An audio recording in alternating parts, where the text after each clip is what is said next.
All right, Michael, got another one for you.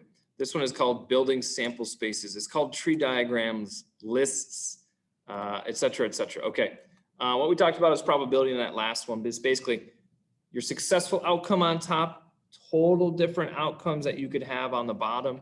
So this time we're going to really create a sample space for a little bit more intricate type problems. But the first one, if you had 4 red, 3 black, 2 green marbles in a bag.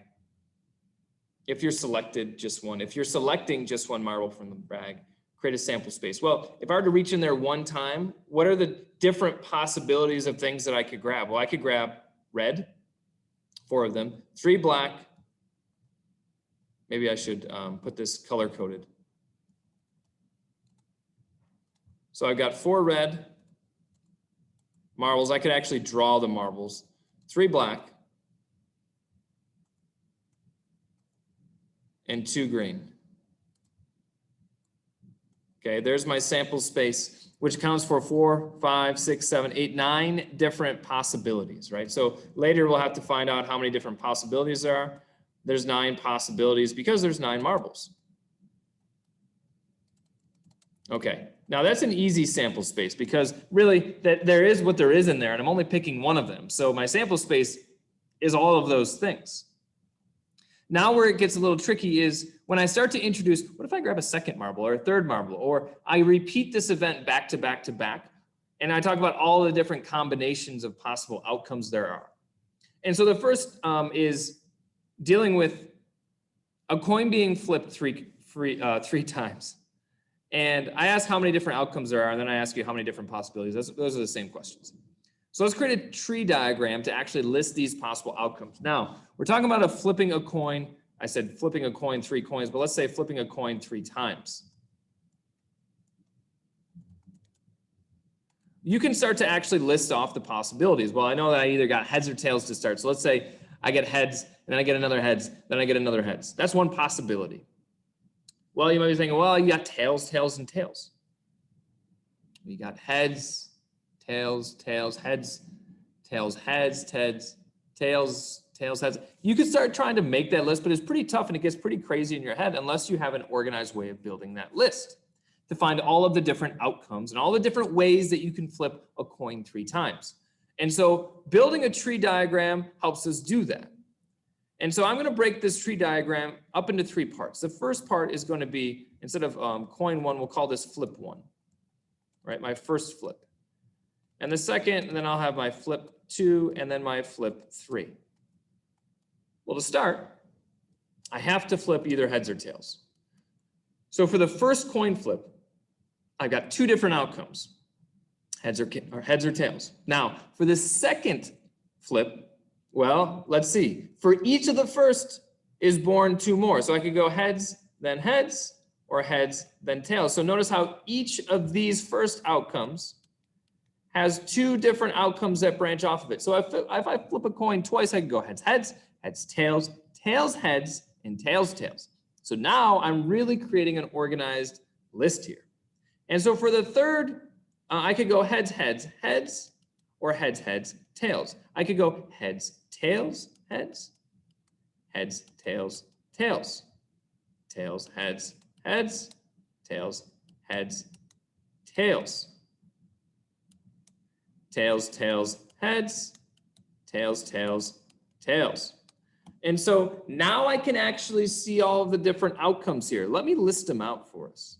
So now let's actually go through here and let's list these out. I got heads, heads, heads. All right, I got heads, heads, tails. So notice how I'm just basically going down here. I'm going, okay, I've got heads, heads, heads, heads. Heads, heads, tails, right?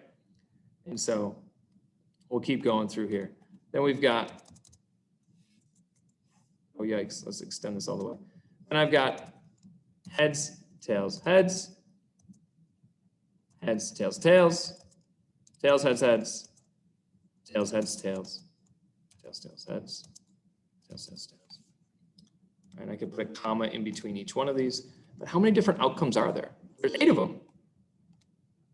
Right? Each one of these is slightly different because the order is important here. Right? Heads, heads, tails is a much different event than tails, heads, heads, right? So counting those up. Okay, so let me go put that in. How many different possibilities? 8 different possibilities. So I found that from my tree diagram and then counting up all the different ones, making that list. And so now we can actually use this to answer kind of more difficult probability questions. What is the probability of flipping 2 or more heads from these 3 coin flips? So if I flip a coin 3 times, what's the probability of flipping 2 or more heads? Now you can take a random guess or you can look up here. Well, first of all, we have 8 different outcomes. So I know that my denominator is going to be 8. And what's the probability of 2 or more heads? Well, how many of those have 2 or more heads? Let's see. Heads, heads, heads counts. Heads, heads, tails counts. Heads, tails, heads counts. Those each have 2 or more. Heads, tails, tails does not. Tails, heads, heads. Yes, 2 heads there. 2 tails. 2 tails, 3 tails. So how many of those have 2 or more? 4 of them. So we actually have a 50-50 chance, if I flip a coin 3 times, that 2 or more of them are going to be heads. And I can just build that diagram in order to really kind of get into the different possibilities and therefore find the probability. When would we build a diagram? When I'm doing something more than once. And I need each of those things to be successful. All right, now you could think of it this way. 8 different possibilities. Here's a shortcut. How many of them did we have to start? We had 2. And then off of each one of those, we had 2 more. And off of each one of those, we had 2 more. Well, I wouldn't add those. What's 2 times 2 times 2? 8. If I multiply each number of possibilities for each coin flip, that'll also be a shortcut to find how many different possibilities we have. We could always build a diagram to find it. That really is what we really want to focus on. Okay, let's take a look at the next one. That one is dice being rolled. This one kind of stinks because I run out of room, but let's see it. We're rolling 2 dice at the same time. 2 dice, not just 1, 2. We're going to create a tree diagram to find all possibilities. So right away, I'm thinking, okay, 2 things are happening at the same time. I can roll one and I can roll another. So think about those being in your different hands. Now, some people like to say, well, there's 12 possibilities because I could just add those up. No, no, no, no. I'm talking about like you could roll a 1, then a 1. You could roll a 1, then a 2, a 3, then a 3, a 5, then a 6, a 6, then a 1. So how many are there? How many possibilities for different rolls of those 2 dice do I have? And so what I'm going to do is we'll call this D1, we'll call this D2. Dice 1 and dice 2. Well, for dice 1, what are my outcomes? Well, my sample space for the first die are these 6 numbers, right? Because those are the sides that are on the die. I got a 1, a 2, a 3, a 4, and a 5, and a 6. Right? Now, I could roll, again, a 1 and a 1, a 1 and a 2, a 1 and a 3, 1 and a 4, 1 and a 5, 1 and a 6. So even though I start with 6, that second die also has 6 outcomes. Or I could roll a 2 and a 1, 2 and a 2, 2 and a 3, 2 and a 4, 2 and a 5, 2 and a 6. Notice how I'm counting both a 1 and then a 2, then a 2 and then a 1, because each one of those is rolling a different thing, right? Think of this die 1 as being like the red die and the die 2 as being the black die. Well, a red 1 and a black 2 is different than a red 2 and a black 1. I know that was kind of hard to think about. Rewind that if you need to re-listen to that. And so I could go through this process for each one of these. And I know this is where I run out of room.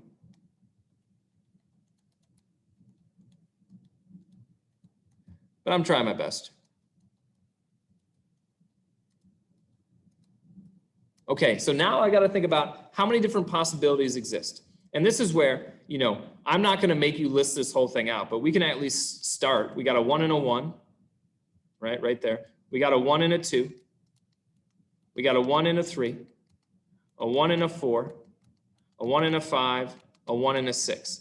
And I could do that same thing, a 2 and a 1, all the way down to 2 and a 6. I got a 3 and a 1, I can go all the way down to a 3 and a 6. All right, then I've got a 4 and a 1, all the way down to 4 and a 6. And I know if I were doing this right, I really should list off all those possibilities. A 5 and a 1, 5 and a 2, 5 and a 3, 5 and a 4, 5 and a 5, all the way down to 5 and a 6. And then, of course, a 6 and a 1, 6 and a 2, 6 and a 3, all the way down to 6 and a 6. And so if you actually counted up each one of those, I'd have 6 across the top, 6 going down. That's 36 different possibilities. Count them up if you want to. Create this entire list and count them up, and you'll find that there's 36 distinctly different combinations. Well, if you think about it, there were 6 to start, and then from those first 6, there were 6 more. So 6 times 6 is 36. And what's the probability of it rolling at least 1 6? Okay, well, let's actually go through and let's highlight all of the different ones that have, all the different combinations that have at least 1 6. So I'm going to finish my list for all of my 6s. And how many of those have at least 1 6? Let's see. I've got a 1 and a 6, a 2 and a 6, a 3 and a 6, a 4 and a 6, a 5 and a 6. They say at least 1, so I could have 2, 6 and a 6. 6 and a 5, 6 and a 4, 6 and a 3, 6 and a 2, 6 and a 1. All of these other combinations don't have a 6 in them. And so how many different combinations are there? 1, 2, 3, 4, 5, 6, 7, 8, 9, 10, 11. Just 11/36 chance. You think we got all these different sides on a die, but got 11/36 chance of rolling at least 1 6 at odds. You can actually see that percentage off to the side, about 30%. And so when I'm being asked these types of probability questions, which are pretty tough because we have 2 different die, I want to create a diagram in order to answer that first. And from that diagram, I'm going to make sure I have all the possibilities, and that's going to allow me to do this. Now, this is only necessary if you have more than one thing happening or one thing happening more than one time. Think about more than one event. 2 dice rolls, 2 coin flips, okay? And this next one, even though they're different, in this next one you have a coin being flipped the same time as rolling a die. So you got a coin and a die, 2 different things. I can create a diagram there. Think about the number of possibilities, and then the probability of flipping a heads and then rolling an even number. All right, so then you'll have to use whatever your diagram tells you. And then, of course, we can do the same thing with a spinner wheel. And in something like this, you've got 3 different colors. You've got yellow, you've got blue, and we're going to call this one cyan. And we're spinning that twice. So I think about the 2 different kind of events stacked up with a diagram of each one. Okay, you go do that. I think this is a great start. Email me if you have questions, and best of luck to you, Mike.